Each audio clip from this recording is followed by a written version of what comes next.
Almost 200 Ukrainian drones targeted Moscow, the biggest such attack since the war began. Several drones managed to evade the city's much vaunted and many-layered air defenses to reach the oil refinery in Kaputinia. It was the second time it's been hit this week, sending the roof of a storage tank soaring into the sky with huge clouds of black smoke filling the horizon.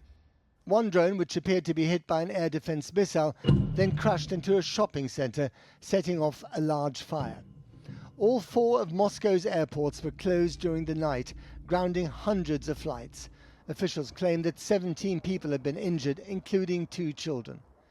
Many residents complained of polluted oil rain and said there had been no access to shelters, which the authorities denied.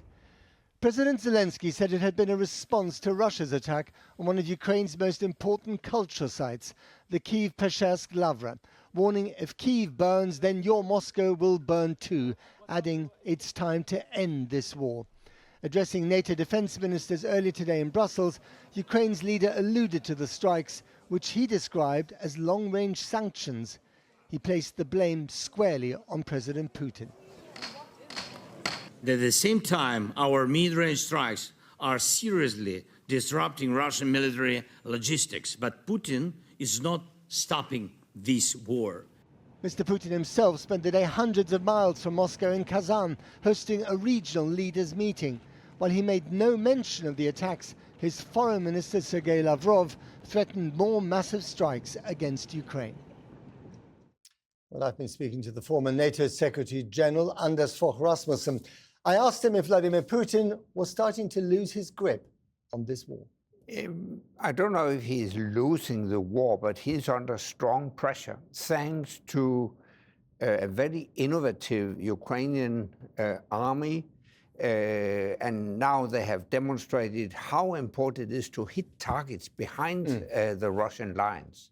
And they're doing this by themselves. I mean, they're not doing this with Western help. They're doing this with their own technology and their own drones. And everyone else is rather envious of what they've done. Yeah, more and more weapons and ammunition is produced by the Ukrainians themselves. And it's much faster to do it, it's less expensive to do it in Ukraine, and they don't have any restrictions on the use of those weapons. So there are many, many advantages of this development in Ukraine. The argument in the past has always been that Ukraine cannot be a member of NATO because it would be too contentious in the middle of a hot war. Couldn't the argument be we can't afford not to have Ukraine in NATO because they've developed so much fighting prowess and have done it at cost? That's exactly my view. I think that's your view. That's my view that Ukraine should become a member of NATO. It would be the most efficient and least expensive way of guaranteeing Ukraine's security in the future. But unfortunately, there is no unanimity, there's no consensus in NATO right now to allow the Ukrainians in, which I strongly regret. We heard the Russian Foreign Minister Sergei Lavrov warning that after these attacks overnight, Russia will hit back even harder. What do you think they could do that they haven't done already? Yeah, I don't think they can do much more than they have done already. The fact is that I consider it a quite desperate step by the Russians that they have accelerated the drone attacks, the missile attacks against civilian infrastructure and civilian population centers in Ukraine. Yeah. It's a sign that they are under strong pressure. Do you think they could resort to different types of ammunition? They've used these hypersonic missiles. Apparently, they're running out of them now. What else could they try to throw at Ukraine in terms of ammunition that they haven't thrown at them so far? Honestly speaking, I don't think they can do much more. And I think time has come to call Putin's bluff. But the fact is, as long as Putin believes he can win on the battlefield, he has no incentive whatsoever to engage in a peace process. So the way to get a peace process in motion is to change his calculus by putting even more pressure on Putin. The Ukrainians say that one of the reasons why European countries gave them enough not to sink, but not enough to actually prevail, was that they were afraid that, further down the line, if Putin feels desperate, he might go for a nuclear option. That has not happened yet.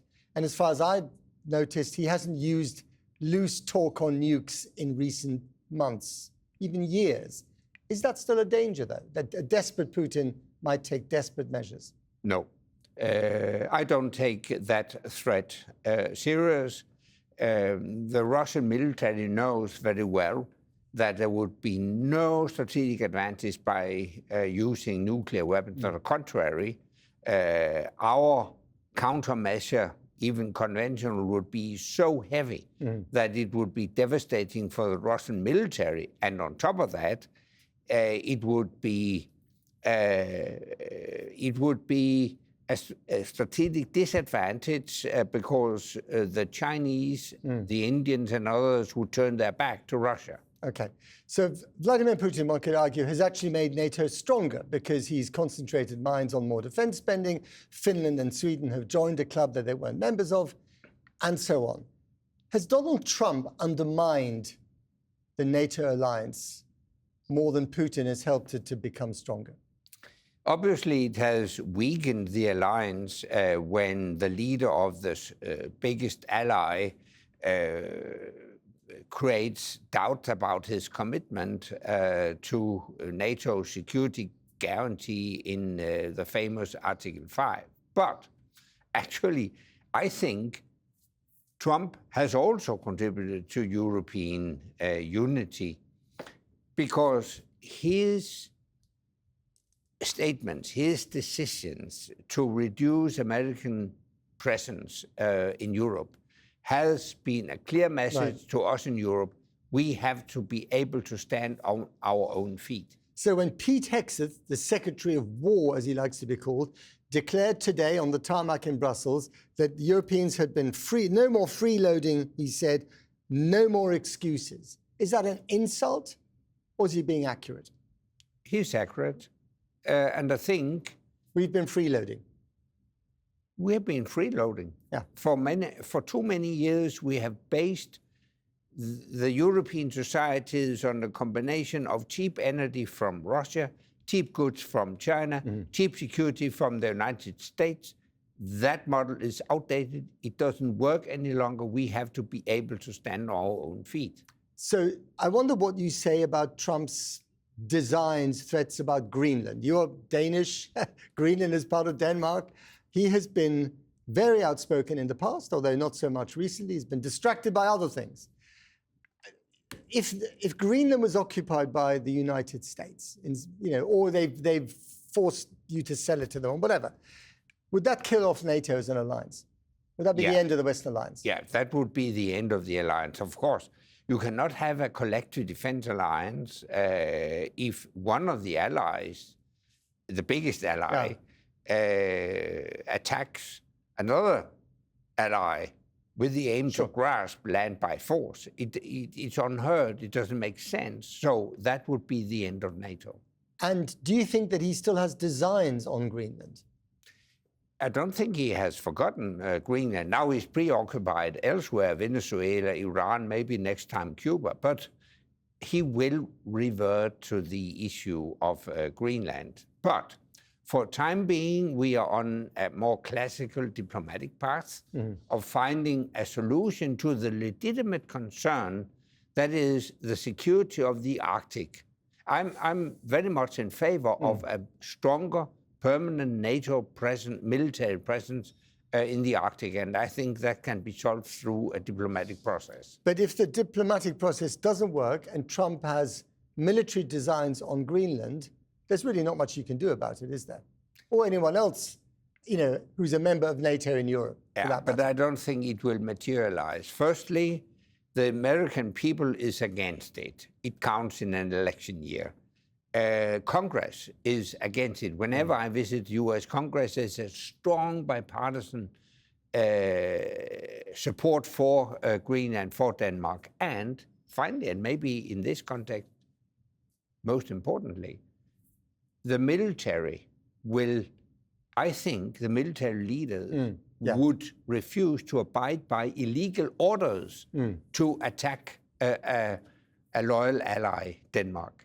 If Russia were to invade or make incursions into a Baltic Republic, members of NATO, tomorrow, are you confident that America would come to that Baltic Republic's defense? If push comes to shove, yes. What does that mean? That means there would be a strong pressure on Trump, not least from US Congress, to act in that situation. But the mere question that you ask, the mere fact that you ask this question is enough for me to conclude, just in case we in Europe should be able to handle such a situation ourselves. Yeah. So Pete Hegseth, again, getting back to him, linked the review of American troops based in Europe to the fact that Europeans didn't do enough to help Donald Trump in his war against Iran that started on the 28th of February. I think two strategic mistakes were made here. First, Trump made the strategic mistake not to inform his allies before he launched the war, and then he expects the allies to help him out of the mess. But I also think the Europeans made a strategic mistake by declaring this is not our war. We should have used this opportunity in a transactional way, in just the same way as Trump would have done. And we've got to get smarter at this time. Yes. And tell Trump, okay, we didn't declare this war, you're creating a mess, but we will help you out of the mess, provided that you will take off the table the punitive tariffs against Europe, that you will stay engaged in Europe, that you will continue to support Ukraine. That would be a transactional manner of handling such a situation. Have we missed that opportunity? Yes, I think so, but it is encouraging to see the statement from the G7 meeting in Evian, where Trump has agreed to continue support for Ukraine. I think President Trump has realized there is a link between Russia and Ukraine and Iran. And he's struggling with Iran. He has seen how Putin has continued his support for Iran.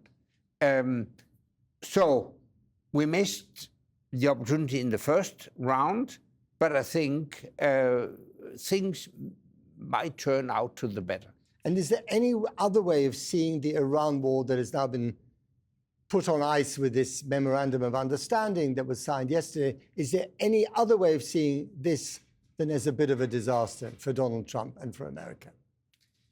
Obviously, Donald Trump launched the war without having a clear plan how to get out of it. It's easy to declare war. It's much more difficult to get out of it. I think the only way to handle Iran is a negotiated solution. In the past, Trump refused to accept that, but I think he will realize this is the only way forward. Final question. You're in Britain. Our Defence Secretary, John Healey, resigned last week, as did the Armed Services Minister, over insufficient defence funding. So the government talked a big game on defence, on increasing its commitment. The numbers weren't there to match that. Your country has spent more, in terms of percentages of GDP on defence. Germany, France, many others. Poland, of course, is a prime example. Is Britain still a viable and useful pillar in the defence of Europe in NATO? I'm not going to interfere with British politics, but obviously, seen from abroad, it is a matter of concern if there is a defense spending gap in one of the most important allies within NATO. It sends a dangerous signal. We have had other allies raising doubts about their commitment to the NATO decision to invest at least 5% of GDP in defense. But if an important ally, if the UK follow the same path, then it is a matter of concern. So you are worried? Because the numbers aren't there, and they may not be there for some time. I understand very well, as former Prime Minister of Denmark, that you have to focus on your budget, and you are not safe if you are broke. But on the other hand, any Minister of Finance in any country will also have to realize that if we fail to deter Putin, then the cost will be paid in lives. It's not on the bottom line. And do you think, like some people do in defense circles in this country and elsewhere, that we could be in an open war with Russia as soon as 2030? Yes. In particular, if he gets any success in Ukraine, he will be encouraged to continue. So this war has to be won in Ukraine right now. Exactly. It's an existential threat to the security of Europe. And this is also a reason why we have to look upon Ukraine not only as a country that needs our help, but also as a country and asset that can contribute to our security. Which is an argument that they have been making since the 22nd of February, 2022. Yes, that's right. But now we have to live up to our obligation to help the Ukrainians push so strongly against the Russians that we change Putin's calculus and force him into peace negotiations. Anders Fogh Rasmussen, thank you very much indeed. Thank you for having me.